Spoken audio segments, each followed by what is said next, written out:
Welcome to the Schools of Excellence podcast. I'm Chani Wolshansky, your host, and this is my new exclusive series, Ordinary Moments Create Extraordinary Results. This is where I interview school leaders to share the real, the raw, and the messiness of what it takes to build and sustain a school of excellence. These stories highlight the transformation that's possible and an invitation to my upcoming event, the Summit of Excellence. As the world continues to be volatile, uncertain, and ambiguous, leaders continue to hunt for ways to build culture, hire and retain staff, and create profit and legacy within their center. The need to come together in person has never been greater.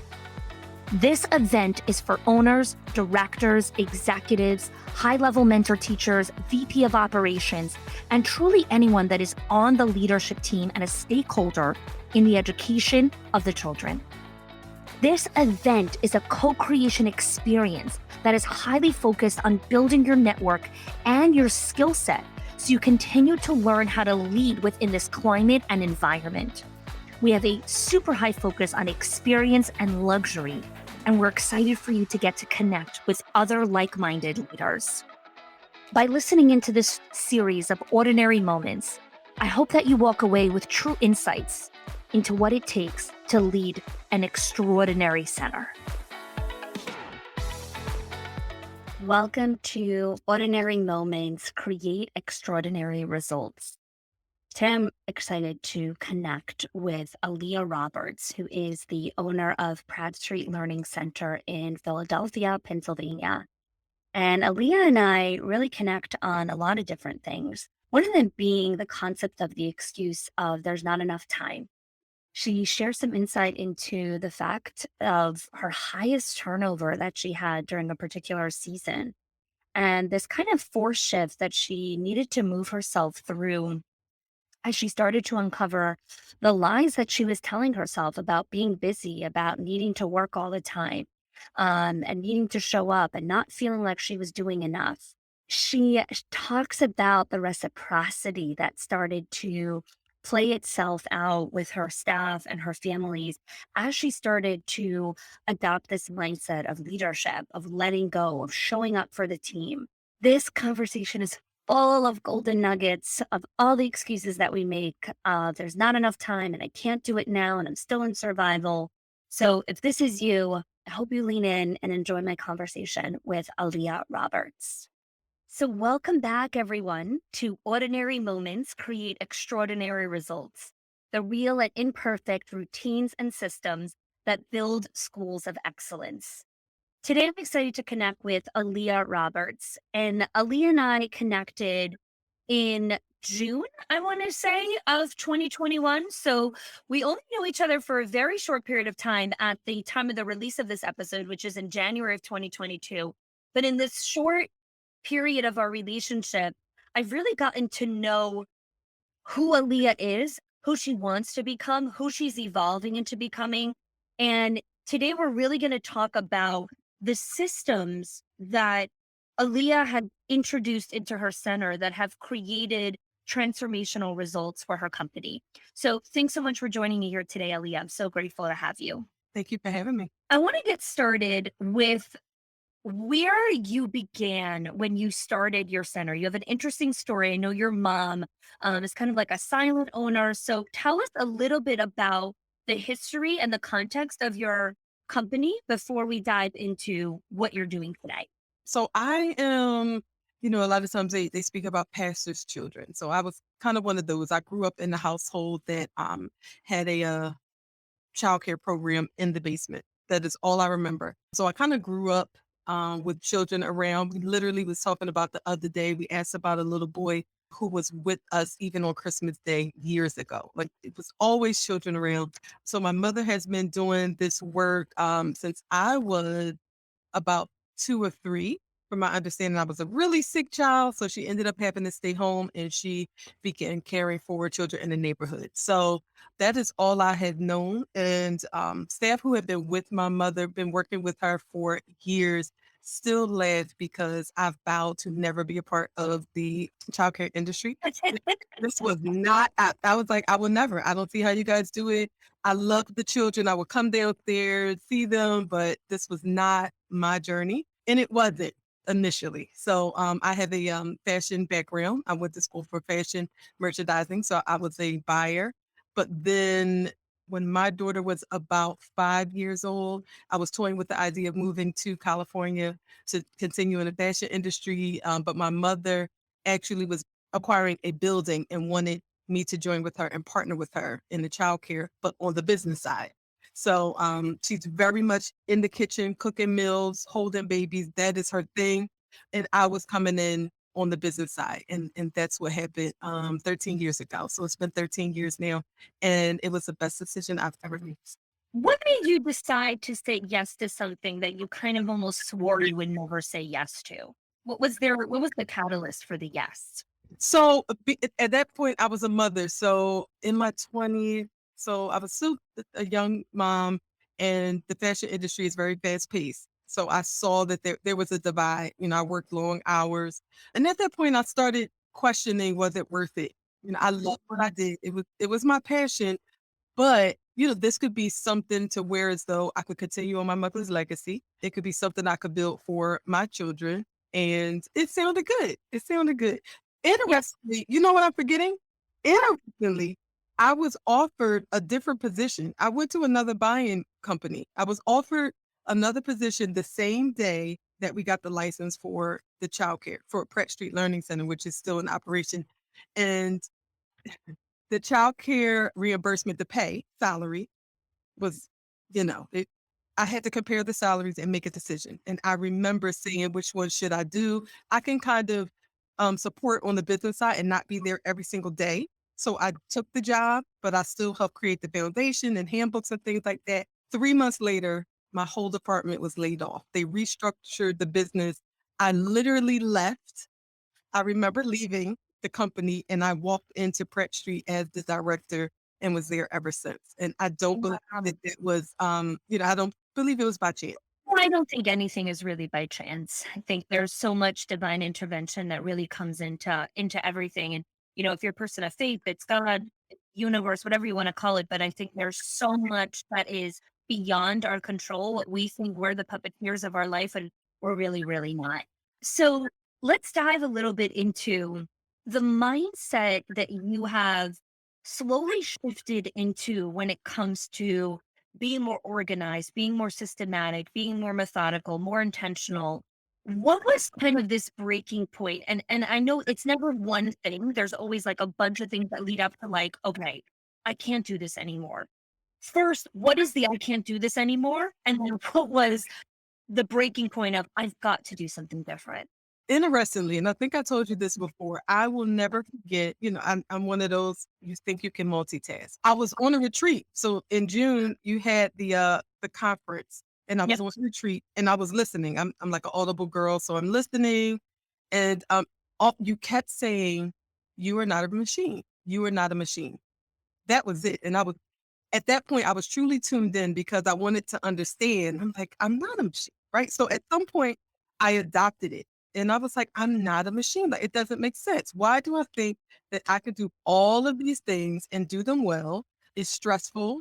Nothing's really getting done as effectively as they should be, but I'm all over the place. So that really started the mindset shift in regards to I am not a machine and I need to do something about how I am operating so that it can ultimately trickle down and be more effective for my team and my organization. So that really was a catalyst. It started there. As well as we had a major shift, right? A lot's been going on with COVID, but we had a major shift in my organization where we had the biggest turnover we've ever had. Like we prided ourselves on low turnover and including my director. Like I've never had to fill a director position. It's just so we started having this turnover. So many things were happening in the organization where it was kind of also a forced shift. Whereas though I had to take a look at staffing, systems, the organization, and figure out how, because there was no way that I could do all of the work that needed to get done. I really needed to look at the system that we had set up to make sure that it would be conducive to the direction we were going. So, in addition to the new mindset of I am not a machine and all the changes that were happening, I knew it was time to make some major changes, and that's when that's when I joined the owners group, and I had my director join the directors group so that we could begin this mind shift change together and change the organization. So I have an interesting question for you that I don't think I've ever asked you before is why didn't you continue to believe, well, I just need to do more. I just need to hunker down more. I just need to work harder. Because so many people believe that. I know that the hundreds of people that are listening to this episode are gonna be like, well, Aliya, you just didn't try hard enough. You didn't just push yourself more. Why did you say I can't believe that bullshit anymore? What was it? It just didn't make sense. It's like insanity, right? Insanity. We keep doing the same thing over and over again, and the results are the same. So I've been working 10 to 12-hour days, like all the time. And my Mhm. kids, they always say, well, you're going to work again, you're still working. I remember sitting at my desk like 5 p.m. And my husband called. He's like, "Are you leaving yet?" I was like, "No, no." He's like, "Well, what are you doing?" I didn't know what I was. I didn't have anything to do. I really didn't have anything to do, but I had to be here because I just had to be here. That's just what I do. And I found myself just doing stuff and I was busy, but not really productive. And it just didn't make any sense. So I had to start looking at what I was doing every day.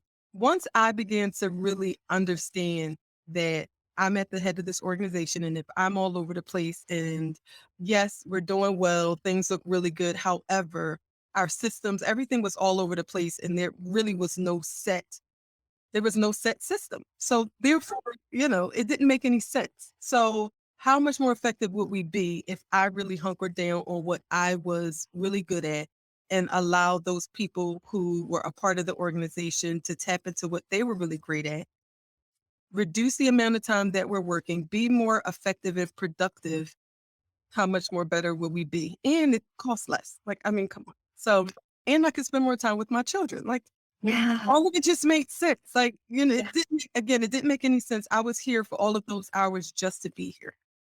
You know, it didn't make sense. So, I love that you had that awareness in that moment when you were speaking to your husband around, wow, I'm here just to be here. Like I'm working just to be working. Like I'm busy just to be busy. Right. And I think it takes so much deep reflection because I think people are listening to it and saying, well, your story's not my story. I'm actually working. I'm actually producing things. Like I'm doing stuff.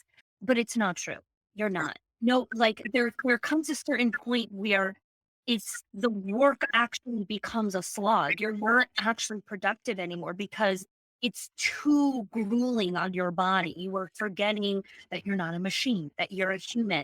So you spoke so beautifully just a few minutes ago where you're like, when things were cheaper and everything was better and we have all these systems, but it's never this, Candyland approach. There's such a purging and a almost destructive phase first before we enter this beautiful place. So what were this episode's about? Like the real, the raw, the messy, and the ugly. it's So let's talk about as you started to realize, okay, I need more efficiency. I need a calendar. I need time blocks.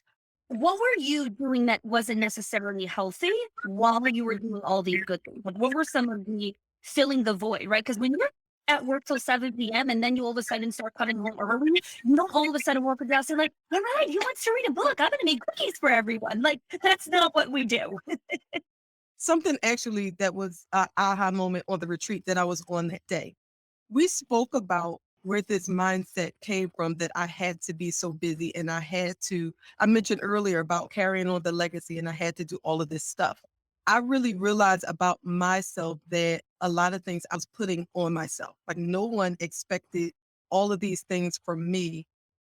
It really was me saying that no, if I'm not here, if they don't see me, if I'm not a part of it, then I'm not stepping up to the plate. So I really started to realize that a lot of that inner chatter, it was me. So I had to, kind of realize, okay, a change needs to be made because I'm ultimately doing all of those things and I'm missing out on important moments in my home. So my husband would send pictures sometimes, of them taking a walk in the playground. And I'm like, I literally said, I wish I could be there. And he was like, well, why can't you? I had no answer. So I'm like, you know what? I'm leaving. I'm going to see my children at the playground. We're going to take our walks. That's a big thing for them, taking walks around the neighborhood, nothing major. I remember not I ended up, having one of my daughters, I ended up hiring her as like an assistant because I was going back to school. I'm a PhD student on top of everything else. So I needed some additional support. And I would literally have to create a reminder to eat and ask her to heat my food up. Otherwise, I wouldn't leave the office because I was too busy.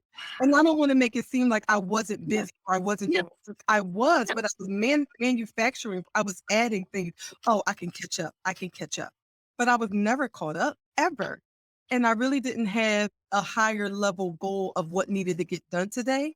And what really frustrated me was at the end of the day, I took a look at everything that I had done and I didn't feel like I accomplished anything. So it was madness. I got stuff done, but there really wasn't a bigger picture. There wasn't a major task. There wasn't a focus. So again, by the end of the day, I was like, oh my goodness, what did I really get done?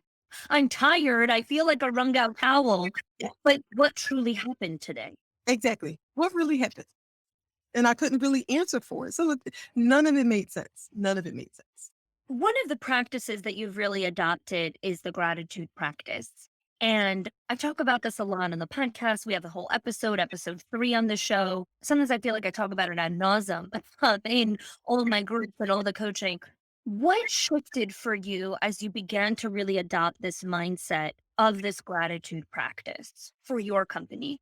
Oh my goodness. Oh, I can't wait to get to the end because it just happened a few days ago. But um, you know, it's interesting because it really didn't take much at all to implement, but it made such a difference. By me taking out the time to express gratitude and make sure that my staff received that the feedback about, what I had seen, what I've been seeing them do, and just writing cards. I started making videos and sending them out. They were just sporadic. They were all over the place. And I got, so much great feedback from staff in regards to it that we do our bi-week staff meetings. We're doing them virtually right now because of COVID.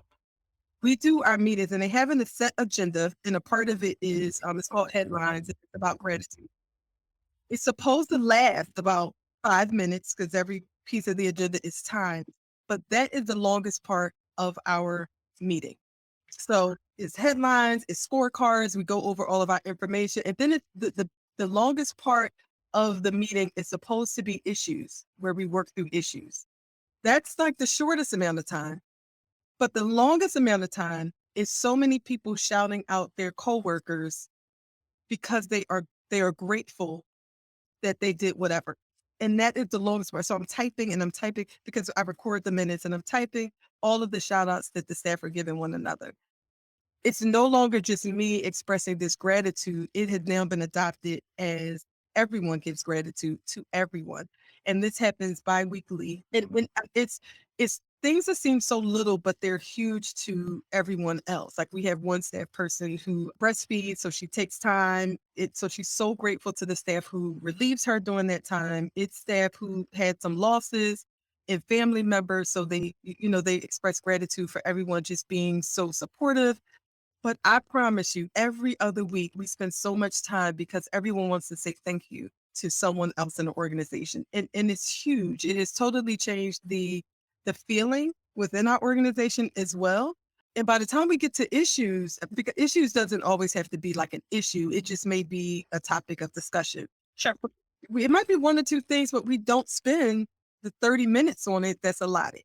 So, I'm so excited about that. But ultimately, what I was going to get to is our last day before we left for winter break last week.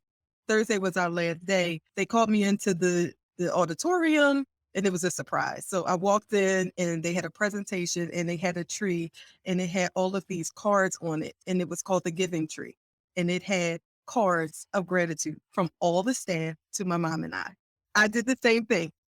Like, so, and I posted the video and everything, but it was such a surprise because it meant so much. It wasn't a gift. It wasn't, but they also did give a card, but the tree just had notes of gratitude on it. So the gift came back. It came back and it wasn't planned. And they said they worked over, they worked all week to keep it a secret. But that was ultimately how we ended off our school year, was a giving tree to myself and my mother, which was, again, it totally created the environment that I set. So I got a couple questions for you here. Curious, take a step back, listen here. Do you have a nice culture or do you have a kind culture? You see, in a nice culture is where there's people pleasing, you're being agreeable. In a kind culture, you come from a place of generosity and benevolence. In a nice culture, people gloss over people's concerns with superficial words. In a kind culture, people take meaningful action to support other people in the way that they need it most. This is probably the most prevalent in our industry. In a nice culture, people are concerned about hurting other people's feelings. While in a kind culture, people are committed to speaking with respect and doing what is best for the team as a whole and the organization. In a nice culture, people are very focused on other people's opinions and being liked. In a kind culture, people are focused about being supportive and aligned with the mission, vision, and values. And lastly, in a nice culture, there's non-existent boundaries, and we act from expectation of others. In a kind culture, we show up from a place of empathy and accountability with strong and healthy boundaries. Building a kind culture is what is needed in this post-COVID world. Building a kind environment where staff don't have a zero-sum game, but they show up with generosity for other people is how you're going to build higher retention and incredible opportunity for everyone to contribute, to step up, to up level, and find joy, meaning, and purpose in their work. And so if you're looking to build that type of organization in 2022, then I encourage you to check out the Summit of Excellence. The link is in the show notes. Come join us in person in Florida, March 1st and 2nd. We're capping at 100 people. Come be part of the incredible experience. Click the link in the show notes for more information. So many thoughts on this. Let's talk about a couple of things here. Let's talk about a timeline here for a second, because you joined in June, right? So we have June, July, August, September, October, November, December. So you have about really about 6 months, right? Yes. 6 months is not a very long time, right? It is a long time and it isn't a long time. But what you did consistently over 6 months is a very ordinary practice of gratitude. Yes. And what it did is this unbelievable compounded effect of people being part of a culture of contribution. You didn't tell them, create a giving tree for me, write gratitude for me in honor of the holiday. You planted all these beautiful seeds. And then, proverbially, you have this tree planted for you of everyone wanting to share this gratitude.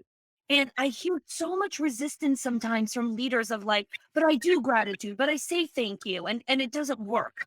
Right. I'm sure you've had this thing before you joined in June, where you were like, but I give thank you, but I say gratitude, but I show appreciation. What was the real shift in these kind of consistent things that you did over the last 6 months that's different from the previous kind of appreciation or gratitude that you showed the team? I think it was how we started. It was how we started the year. It was the intentionality. It was really the intentionality. Like, so the gratitude, we say thank you. And, I remember hearing that, we just don't thank you enough. Like I would hear, and I was like, but we say thank you all the time. The intentionality behind it, not that it wasn't genuine before, but it's ingrained in who we are. And it's also not just me doing it. It's creating the culture to where as though we're all doing it and we want to do it. Not that, it's tied to your pay, or it's not forced. It's something that you end up wanting to do. Not only that, because interestingly, right, June is when we learned it, but we really started with a lot of new staff end of August. Like our school year Right. really begins. So we had orientation for a whole week. But the way we started the school year off, that's really what set the tone. So for the first time, we closed for a week. We didn't have children, and we dedicated it to staff orientation, and we worked together as a team, and we created a school theme together, and we constantly talk about it, right? It wasn't just created in August. We still do it. Like it's like who we are. So we live by that. We created this foundation together, and we work together as a team. And we also have core values that, again, they're not just written. That's what we live by every single day. So, and now gratitude is a part of it. It's something new that it's like a concept that I learned, but shared it. But I didn't only share it verbally, but we do it. So it actually is just engraved in who we are now. And it just shows in our work every day. What's happened is a new identity shift that both you and the directors, your leadership team and staff have really embodied. And when we shift identity, that doesn't happen in an overnight process. There isn't a pill or a biohack or whatever to become a new person. And that is unfortunately what so many people want now. Just give me the tactic, give me the strategy, give me the 10-step process. And while we do teach processes and systems in schools of excellence, it's never this linear approach of like, well, follow this exactly, and then this is exactly what's going to happen in your center. Every single leader that has implemented the gratitude matrix has seen different results in their organization, right? Not every leader has a giving tree given to them before Christmas, but every single leader has experienced one thing that's a common denominator, a culture of contribution where people want to be part of something bigger. And so I want to hear from you, Aliya. What are some of your new rhythms or routines as a business owner where you continue to create this culture of contribution, of giving, of reciprocity, and of less issues, right? Every time there's always going to be issues, right? Thinking that you're going to solve all issues is that doesn't happen, but there's less. Talk to us a little bit about that. Something else that I learned from the conference and just being a part of your schools of excellence is the fact that I am not always available to staff. That used to be a thing. My door, I prided myself on my door is always open. And it was like, no, but you don't have time for the door to be open. And I was like, I don't have time. I have things I have to do. So Things to do, places to go. exactly, exactly. So I adopted that, but what it also did, right? Because in my mind, my team needs me. But in a different way, what it did was it created this level of not just accountability, but empowerment to where as though they don't need me in the way that I thought they needed me because they really have all the skills and they have the tools. Also, the reason they have so much gratitude for one another is because they're all stepping up to be there and to support one another so that there's not as many issues because they're able to problem solve and figure out, well, how can we take care of this? Like it's most things that I hear about is already done and gone and taken care of. They've taken care of it. That's why there's not as many issues. That's why there's so much gratitude and I'm able to just continue on with my work. Like my door right now is closed. It's closed a number of times. I have my schools of excellence posting on the door, and it says I am not available because I'm creating a school of excellence. But it's just kind of become a part of every day. And the team, they're able. They're just able. And I believe that they've shown that I'm not needed as much and I don't have to be seen as much as I thought I did. And it's not a bad thing because for a second, I sat back and listened to them. The gratitude was not about me. It's rarely about me at all. I rarely get a gratitude. And that in itself that was like, they really don't need me. But at the same time, right? When you think of it in the right way, it was really a proud moment. Like, look at all of this that's happening, and I don't even have to be a part of it. Like they really run the program. I mean, good. I could just go to the Bahamas all day. Before we go into that, before we go into you're not needed and all of that, because I want to talk about that process. One of the reasons why there are less issues in a culture of contribution is because there isn't one person solving all of the problems. That's There's a lot of people all using their brain collectively coming together to solve problems. So automatically, it just like math. it's going to be less because there's more people working on it as opposed to 50 problems, one person solving it, 50 problems, 40 people solving it. Well, yeah, there's going to be less issues. So let's talk about the grief. Let's talk about your team doesn't need you. And most importantly, what I want to dial in here, what you shared is when people share gratitude, it's almost never about you. Mhm. Can we please talk about that feeling that happens? Maybe maybe now you've overcome it, but those first couple of times when the team is coming to speak and you're not part of the person that is on this big giant pedestal and the hero of everyone's life anymore, what does that feel like? It was a heart drop at first. It was like, Right. Yeah. and then for a second, I was like, well, am I not doing what I'm supposed to be doing? Like, you know what? Maybe they don't see all the stuff that I'm really doing behind these closed doors. They don't see me working. All of these thoughts. And then I was like, that's crazy. Look at what's happening, right? Don't we always say, oh, I just wish. I mean, I wish they could just figure it out themselves. And I wish, and it's happening. It's literally happening. So those were the thoughts at first. And I still remember the first time I went out on this was a few years ago, and we weren't in this space, but I remember going out on maternity leave and coming back, and it was kind of like, oh, oh, okay, great, you're back, but you don't have to be here all day. It was like, what do you mean? Like, you guys don't want me here? That's the message you get, but it's like, isn't that what we want? We say we want it, right? We say, "Oh, I want the team," but then when we get it, Yes. we're like, "But now I'm not needed. Am I doing enough? Am I worthy enough? They're Yep. not seeing what I'm doing." Right? So that's why this shift is so challenging because our mind wants it, but our heart and our soul is saying, but what about me? See me, right? Because we have a need to be seen and heard and validated. So I want to talk now about how you've made this transition, right? Where you're no longer seeking this type of validation and support and feedback loops. How do you feel yourself now?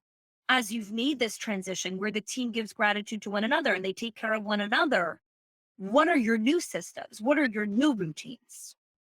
The truth of the matter is, the fact that it's happening, it is allowing me to move closer towards where I'm working towards going. So we have like a 3-year picture, we have a 1-year plan. And over the next 3 years, the plan is for me to transition into my rightful place, which is a visionary. Like that's kind of what I do. And I'm sure that there is someone better at managing the everyday tasks behind this desk. So while I put it in the plan, and that's ultimately what I wanted, it began to be a little difficult that I was moving closer to that. But now I'm grasping the fact that I'm getting closer and closer to that point. Not everyone will be moving in that direction to where as though they won't be on site every single day, but that's the plan. And I'm kind of just becoming comfortable with the fact that someday soon I just won't be here every single day because I'm building a team. That's the point of the systems. That's why we're creating them. And we're creating this organization that where the staff can be self-sufficient, and I'm building an admin team that could do the same thing. That's ultimately what I wanted. And it's happening. So it took a moment, not a long time, but it took a moment. And I really just had to shift my mind to see it for what it was and be proud at what just took place. Like, to be able to sit back and watch it happening, it's like, oh my goodness, it's really happening. So the next steps are really to continue to strengthen. And not that now that we're creating the systems, are they going to be perfect? We're refining, and we're still having conversations. We're still having those bi-weekly meetings. We have to keep talking about the issues because we don't want anything to build. That's the purpose of us having them that often. We used to have them every week. It was overkill. And I was like, I don't want them to not feel like these meetings are important, but we have we have these moments so that they don't linger too long and it becomes a bigger issue. So let's talk about them now. So we'll continue to do what all the things that we set, but we do still reflect what's going well, what's not going so well. So we need to continue to refine and strengthen those systems. So that's where we are now. How do you resist the urge to jump back into old habits, to micromanage, to find like how you've built systems and infrastructure, but just there's a lot of people that are listening to this that have done what you've done, right? That have built it and then gone back and sabotaged it completely without recognizing. How do you resist that urge to jump back in inside of there? Oh, I wouldn't wanna feel that way again. It's so it's a liberating feeling. Not only that, it just feels so powerful.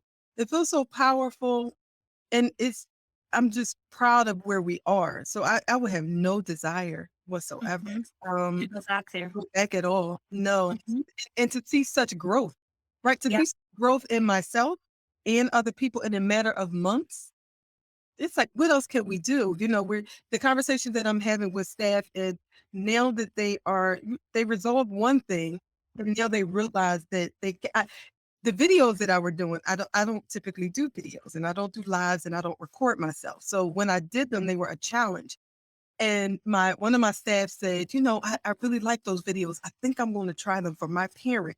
I'm kind of scared to get behind the video, but I'm going to do it. Right. So these are the type things that are happening, is that we're facing our fears, and we're challenging ourselves, because once they start seeing that they could resolve issues, and they could problem solve, and they're self motivated, then we're all just going to grow individually, and then we grow together.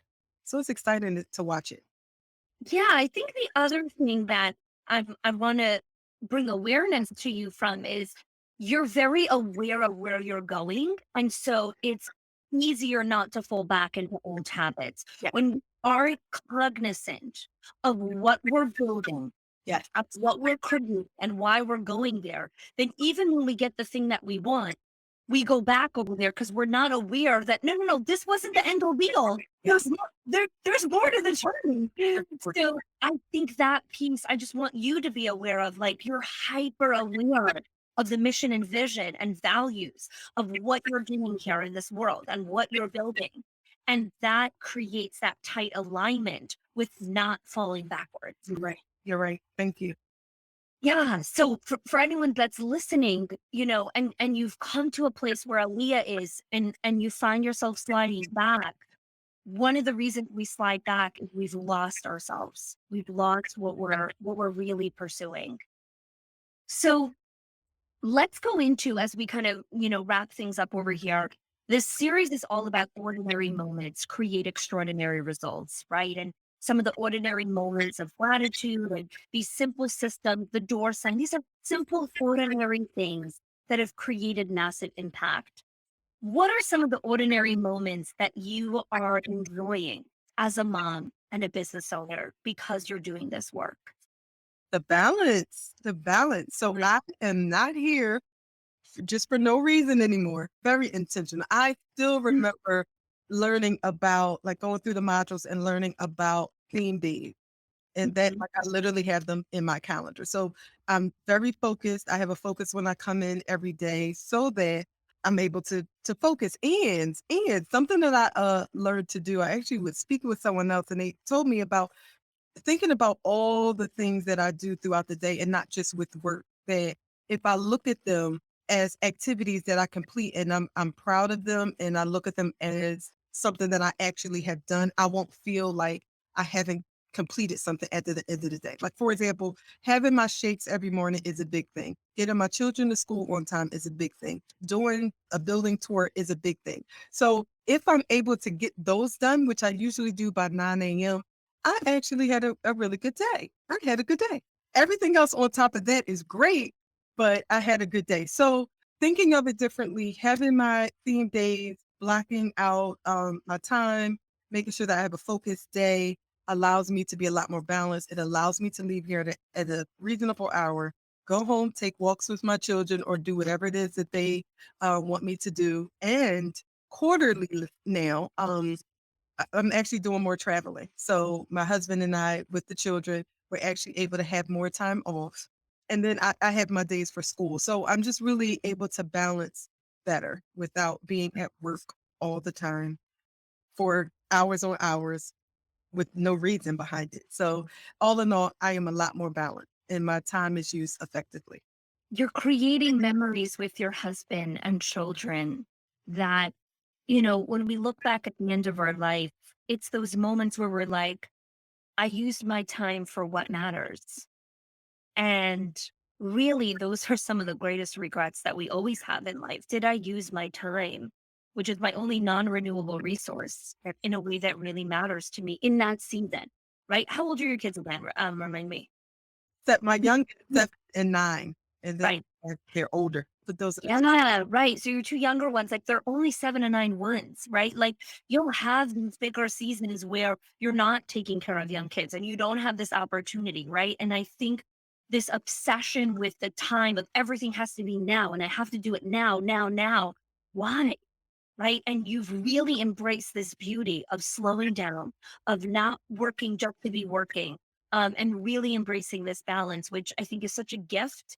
And I appreciate you sharing that with the many people that are going to be listening, because I think that provides inspiration and hope for many.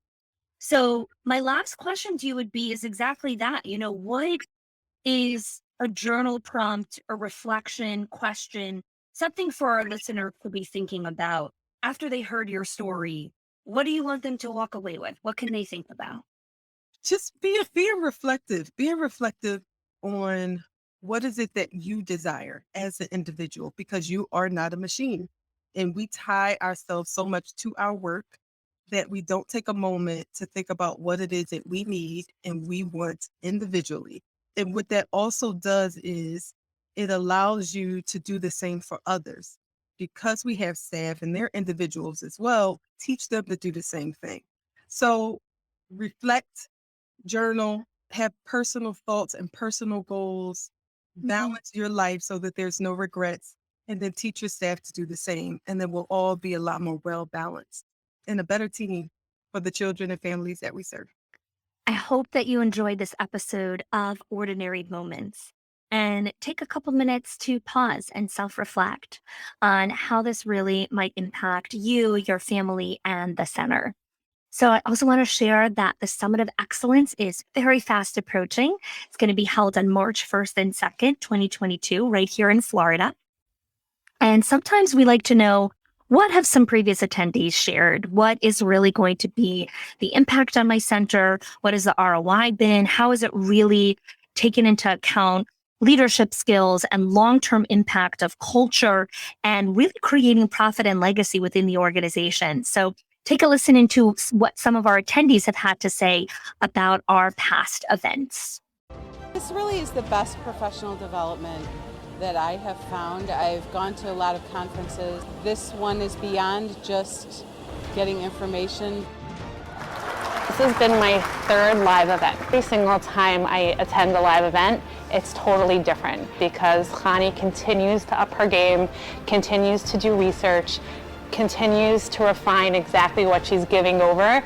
There's a lot of positive energy here. Connie does a really good job of picking and curating everyone who ends up here, because other conferences, if you're talking to people, there's there can be a slight negativity. People bring their problems. They're a little bit more apt to say, well, I that would never work at my school. I've tried that before, but I don't know. There's a different energy here. The Summit of Excellence is truly an experience for the school leader who wants to drive more impact in their community, be inspired by a network of peers, deliver high quality care to the children, and build a team of leaders. So, if you are even a little curious about this event after all the stuff that you've been hearing about it, and you are looking to connect with someone and have a personal conversation, then we have some contact information for you right here in the show notes. You'll be able to connect with someone from my team or myself for you to understand more. Is the Summit of Excellence right for you? Is it right for your team? Is it right for your center? Sometimes we just need to have that conversation with someone to alleviate our concerns, to be able to ask those questions about how it makes sense for you. And I totally understand it, right? This event is capped at 100 people. It's a curated experience. We want to make sure that if you are the right fit, you're in this room, and making sure that we're really creating this experience for you and for all the attendees that are going to join us. So if you'd like to connect with myself or the team, please click the link in the show notes for more contact information. And I look forward to connecting with you.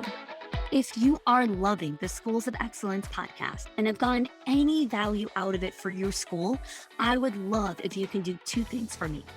One, subscribe to the show so you never miss an episode. And two, can you please leave us a review?